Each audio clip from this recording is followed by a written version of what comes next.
Okay, y'all, I'm so excited for today's episode. And how it came about is one of my longtime beautiful girlfriends. She sent me a DM over on Instagram and she's like, "You are this person. You need to meet her. You need to figure out how to have her on the podcast." So I immediately, when I trust Carrie, so I immediately reached out to your team. And today I'm so excited I get to chat with Coach Dar. Thanks for being here. Thank you so much for having me on. We were just talking what a small world it is and that we're all connected. Oh my gosh. Well, Coach Dar works with pretty much every athlete on the planet, men and women from all the leagues. I could name them all, but you know them: NFL, CFL, WNBA, NBA, all the things. If you do not know her, I want you to immediately head over to social media right now on any and all of the platforms and go find Coach Dar, because ever since I've started following you, I was like, yes, this woman gets it. And I'm so super, super grateful that you're here. And this is going to be a wonderful conversation. Thank you. So take us back to, so now you're literally one of the top sought after mental performance coaches in the world right now. But tell us how, and I know, but tell everyone listening how you went from basically a young occupational therapist who thought, her life was going to go into one way to where you are today. I'd love to hear that story.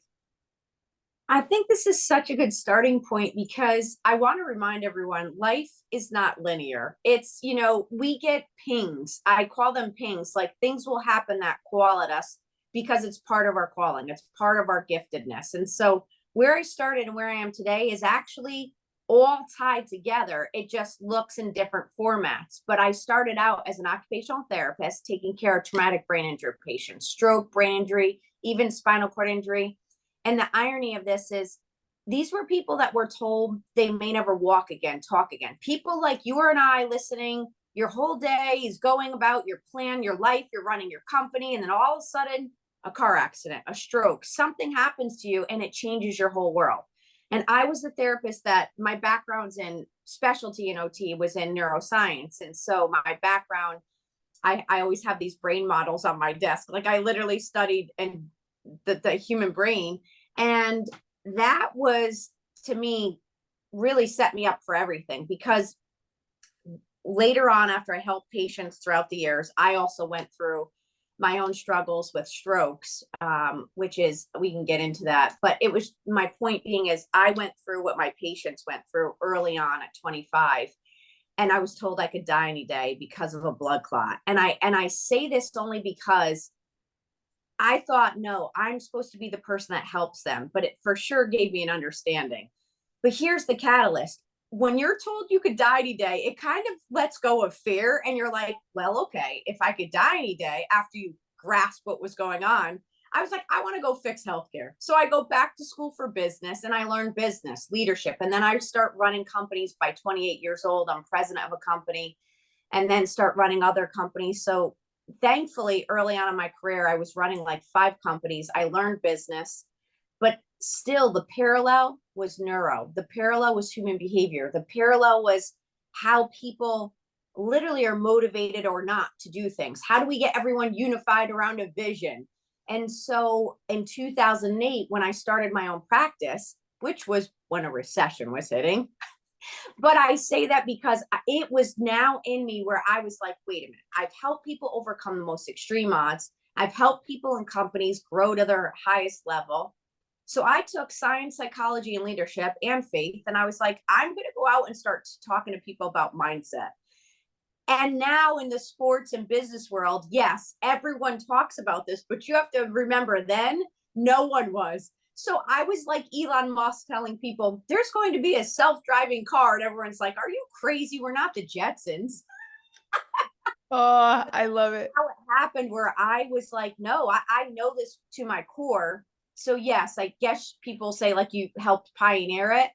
I was not intentional about pioneering. I was so driven by knowing what I know to my core and then just bringing it to the world. I was like, people need this. I mean, I left a lucrative career to start with no clients and no income. So I left it all, but I knew and believed in it. And sure, over time, it's brought me to where I coach professional athletes all over and leaders, world leaders, CEOs. But that was, I never forced any of this. I also want to just bring that up. I never forced any of this. This is all came to me in a sense, because I was just showing up, working my craft and what I believed in, and then it met the world's needs. I love that so much. So the name of this podcast is Decide It's Your Turn. And the 3 trademark pillars of my business are decision, faith, and action. And it's so interesting because you basically just literally said, made that decision, took the action, and had the faith that it was going to, whatever was supposed to be for you would find you.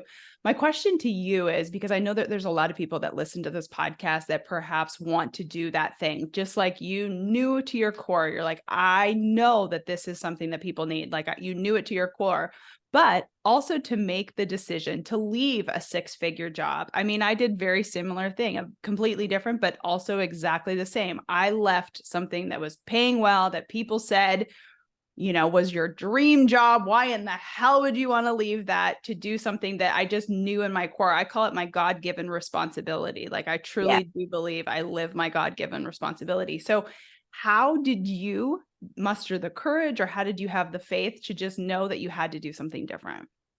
My faith, you hit it dead on. And it really, especially at that point in my life, my faith was even growing stronger. And I just have to say, it was like I was reading literally in a Bible study with one of my mentors who lived through the Holocaust. And she told me stories about how she survived and how she got through from a 5-year little girl to an adult. And we were reading one day, and it was like, literally, Jesus said, drop your nets and follow, and I was like, I need to drop my nets, which meant my safety net of the world.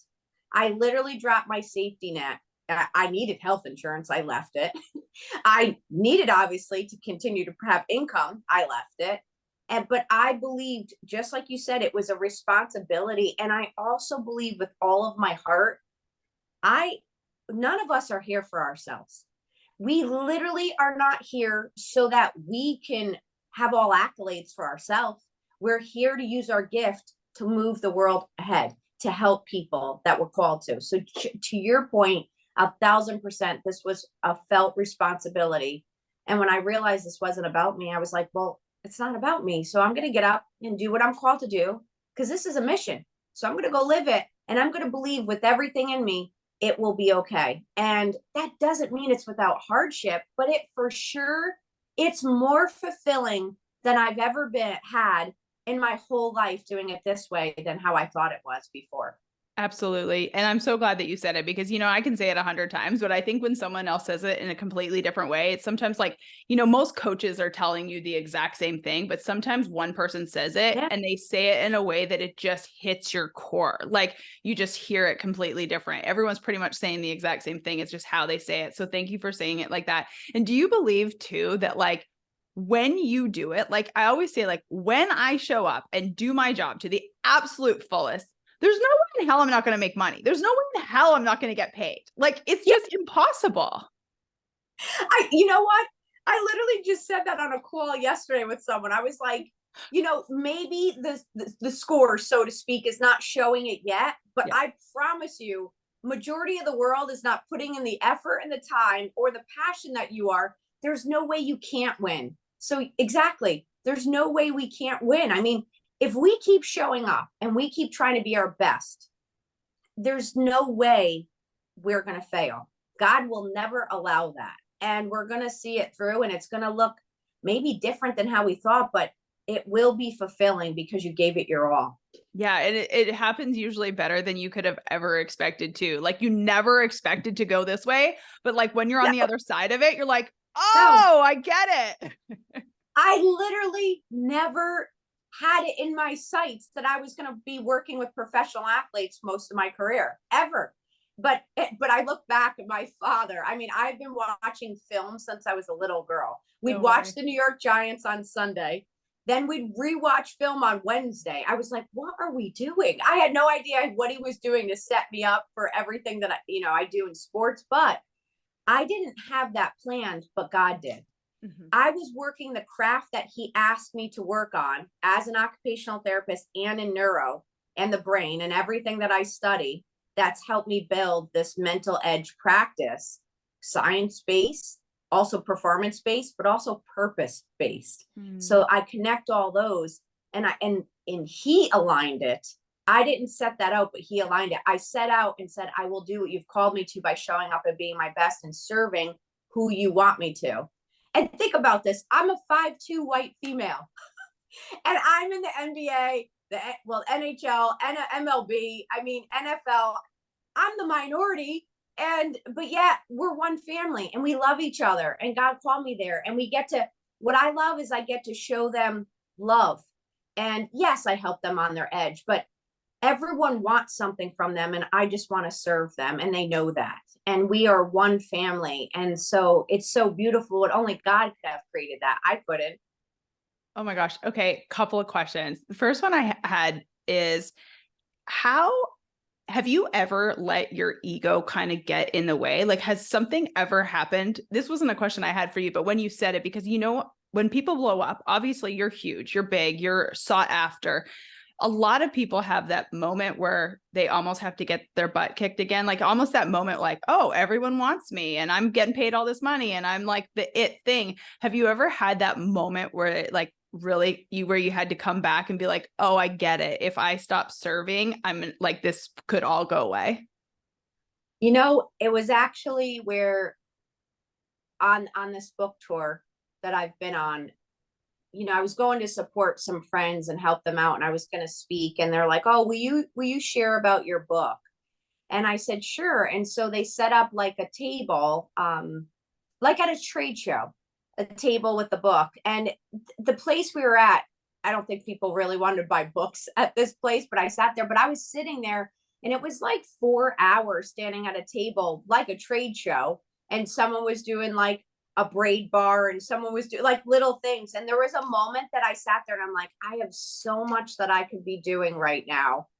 And I might have sold maybe 4 books at this event, but I did speak, I wanted to support them and be there, but I didn't think I was going to be standing at a table to sell books because that's not typically what I do. And really from a time efficiency because it's so condensed. But I'm being totally honest. There was a moment there where I was like, what the hell am I doing here standing at a table? Like I literally could be doing 10 million things. And that's when I checked myself. And I was like, because that's where God called you to be.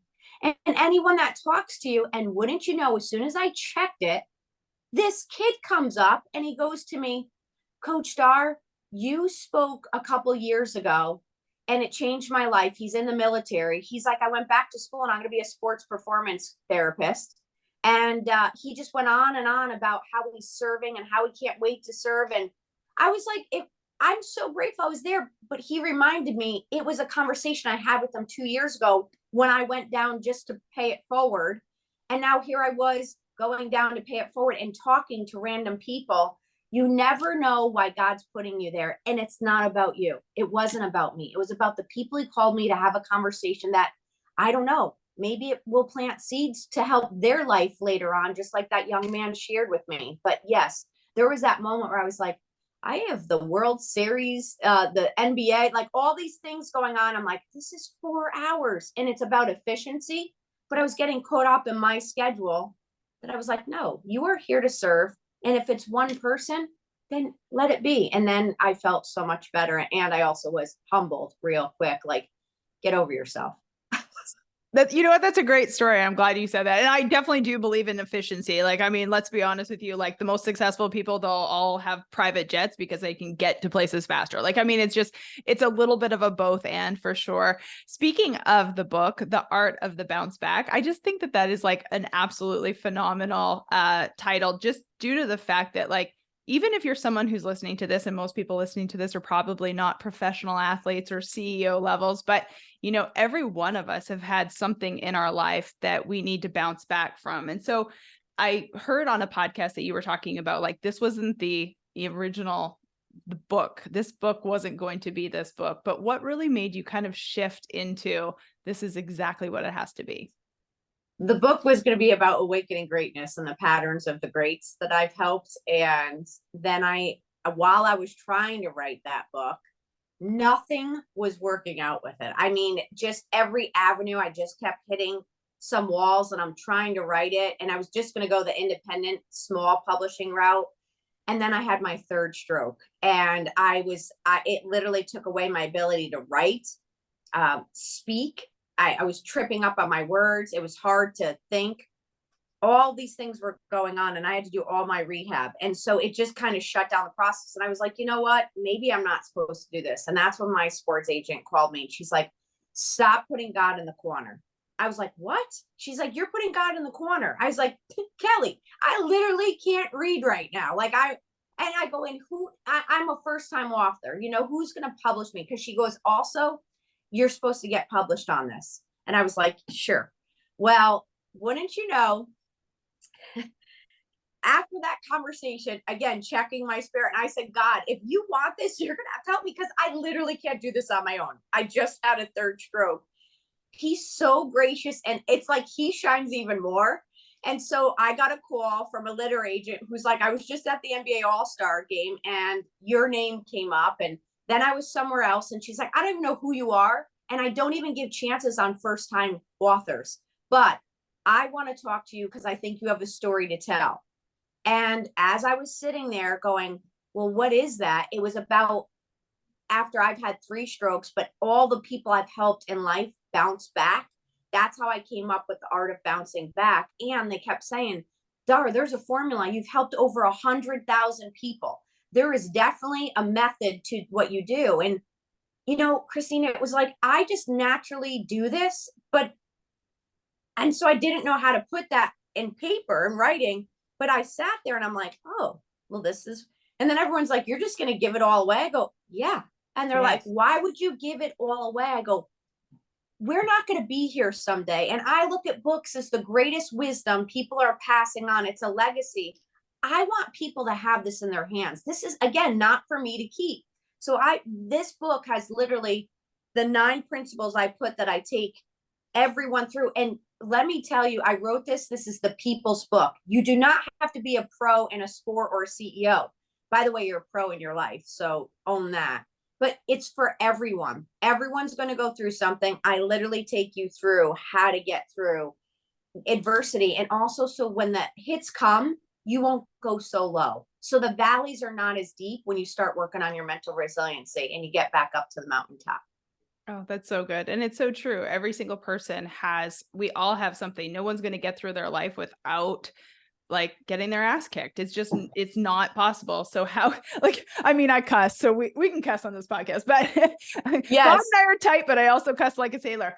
But also, I think every single person, every single one of us have gone through something. And I always say, it's like your bad days are here. How do you make your bad days here? How do you get over them quickly? I think one thing that most people don't understand, and I don't know why I have this like innate knowing, but I know that life is really, really short. Like nothing's really happened to me in life where I'm just like, I know that it's short, but I also live life to the fullest because I know that, our time is ticking. I'm 41 years old and I'm like, how the hell did that happen? I still feel like I'm 20.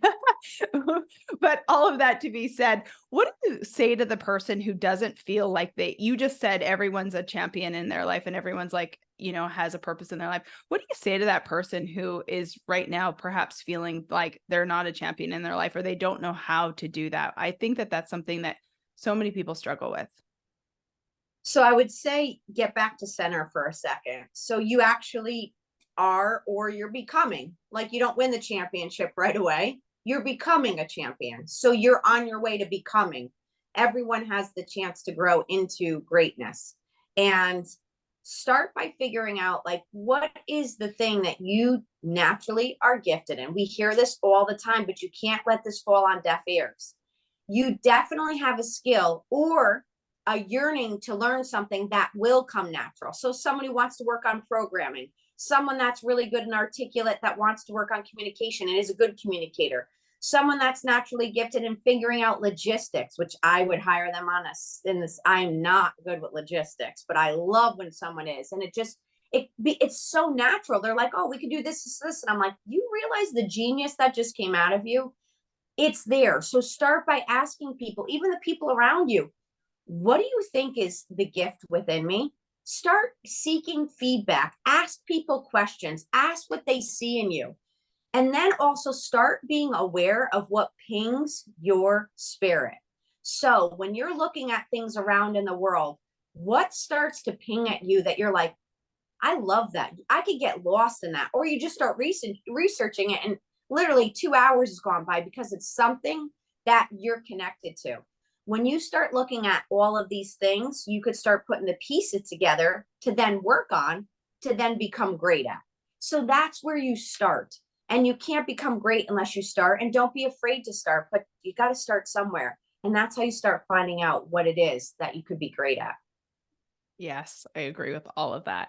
So then fast forwarding, you've worked with obviously exceptional athletes your whole life, or big portion of your life. What do you think are the characteristics that make a person great? Literally consistency. Amen. And consistency. I mean, there is nothing fancy. I literally was the Phoenix Suns mental skills coach, and I traveled with them, practiced everything. I mean, 24/7. And it is not glamorous. Everyone sees the glamour and the lights on Showtime, like Game Time, but the everyday traveling to another city, getting in at 3 a.m., getting up, watching video, getting up and practicing, eating lunch, taking a nap, working on your body, doing recovery, practicing your shot, watching film again, getting back in the game.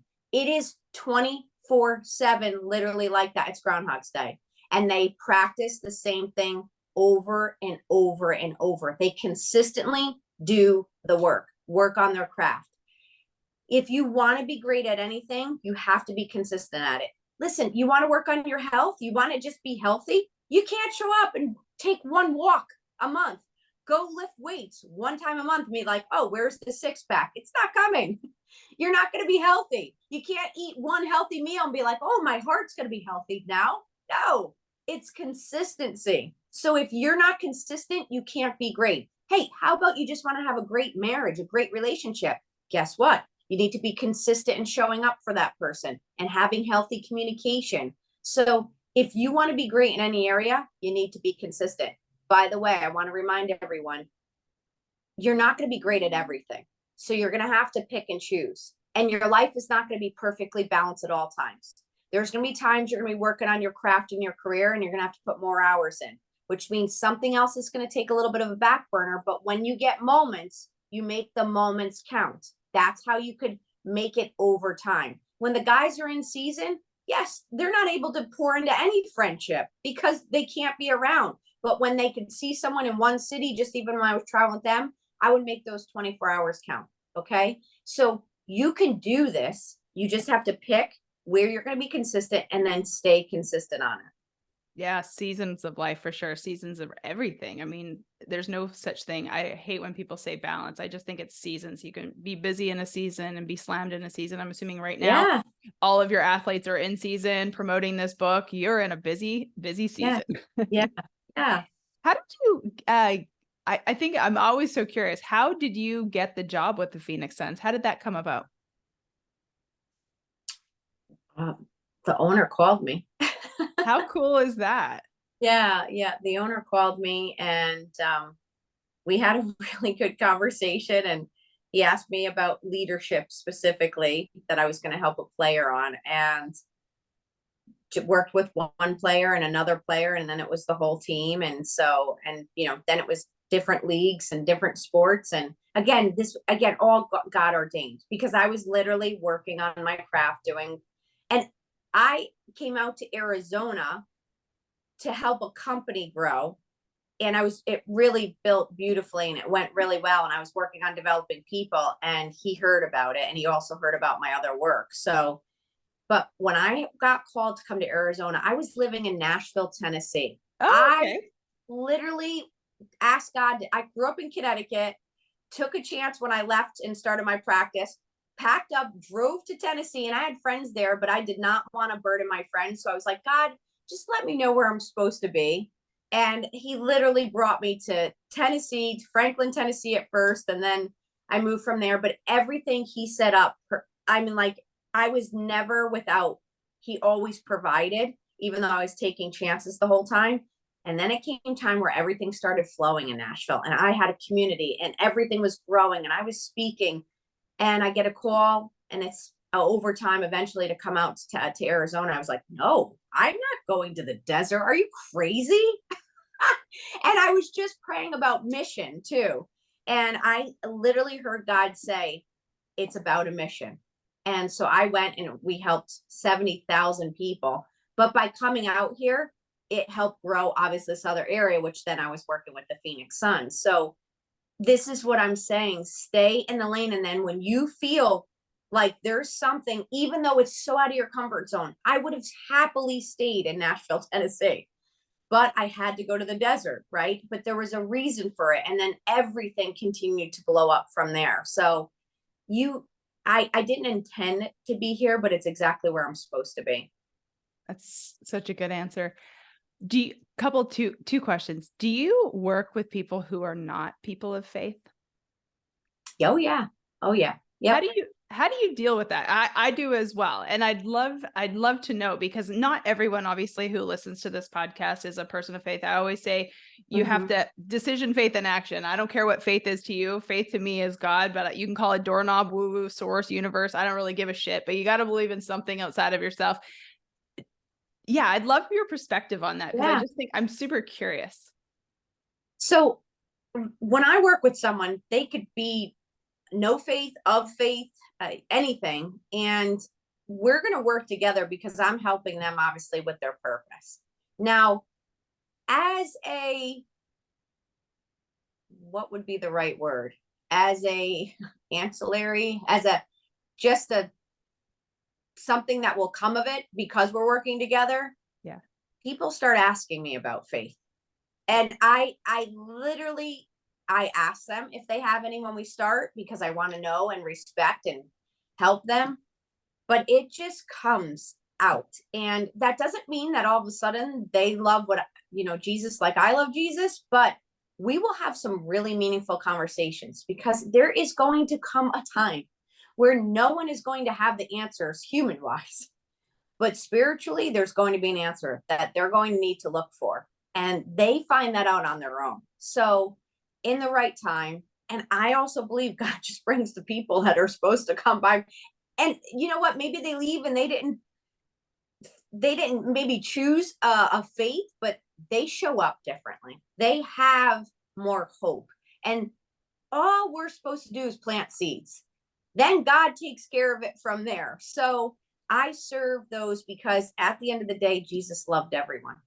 And I just love the people that I'm called to help. And then whatever happens on their journey, I help them for the time that I'm called to, and then go from there. And I think people get so focused on, it's got to be this way. Well, I believe there is a way, but me putting that down your throat is never going to convince you. Just seeing me walk out, I could only share by my experience. This has changed my life, literally helped me. I hope it helps you. I believe this with all my heart. But just by serving and loving and walks alongside someone, it definitely changes them. It opens them up more. Yes, 100%. Do you know who Brock Johnson is? Do you follow Brock Johnson? His mom is Shalene Johnson. He basically helps people grow on Instagram. You may have seen him. I don't know. I absolutely have. Yes. Okay. So I had him on the podcast, and his answer I thought was so good. He said, I don't have to say it. I just hope that people who follow me know by how I show up in this world. Exactly. That's exactly it. And that truly has been, sorry, my phone came through. That truly has been, I had a guy stop me 20 minutes before game time, sitting on the bench, go to me before an NBA game. He goes, Dar, can you share your testimony with me? I was like, wait, what? I was like, we've got to play again. Do we even have to play right now? Please. Like, yes, I will. And then another time I had a guy say to me, will you watch the movie The Shack with me? Now, why did he come to me to ask to watch that movie, right? He wanted to know more about faith. I've never said anything to him about it, but they saw it. I just spoke at a conference, 52 different countries we were live to, translators going all over, like in the United Nations booths. And I was specifically told, do not talk about God, because it's 53 countries. Okay. All I kept thinking is, please don't let like my words trip, because it just comes out of me. Yeah. Even it's my story, you know, but I was like, okay, God, I just want to show up authentically and let's serve people. Well, I did not say God. I didn't say anything about faith, nothing. After I spoke, people waited 2 hours in line to talk about whatever they were going through. Do you know, more often than not, people kept saying, I love your faith. Thank you for showing up. You could tell you love God. I didn't say a word. I didn't say a word. I was like, this, because I specifically prayed to my two friends who pray before I speak, telling them this is a scenario. So pray around this and then look what happened. So yes, just how you show up and love people. It's not that hard. Yeah. I thank you for saying that. I think it's so cool because, well, maybe you had the cross necklace on. Maybe that was the giveaway, but Oh, yeah, that's true. that's true. But Yeah. all of that to be said, I actually think it is so interesting because, you know, like I told you, I cuss in the beginning of our podcast intro. I say God and shit in the same sentence. So clearly this won't be your typical podcast, but it's so interesting because I do believe that everyone finds their faith in a completely different way. And you just showing up organically as yourself is literally the testimony that some people need. And it's almost just like that opening door, just like the guy on the bench who said, hey, would you watch that movie with me? I just think how you're showing up in your life. So obviously right now you're working with your clients one-on-one, and you do a ton of speaking engagements, you're promoting the book. What is next in this season of life for you?